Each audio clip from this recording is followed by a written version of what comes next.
આર્થિક રીતે સુખી સંપન્ન હતા. એટલે એવી એક આશા હતી કે મારા જીવનમાં આવો દુઃખનો પ્રસંગ આવ્યો છે. મેં હજી સુધી કોઈ દિવસ ભાઈઓ પાસે હાથ લાંબો કર્યો નથી, પણ આવા પ્રસંગે ભાઈઓ મદદ કરશે.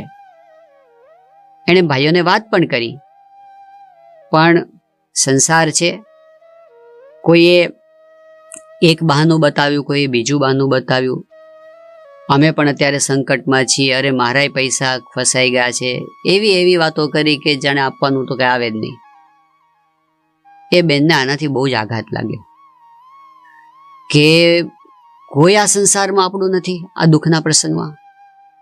હવે એ આઘાત, એ દુઃખની લાગણી એટલી બધી વધી ગઈ, એને નિયંત્રણ ન કરી શક્યા અને એણે રેલવેના પાટા પર પડતું મૂક્યું. ટ્રેન આવતી હતી, બનવા જોગ એવું થયું કે ટ્રેન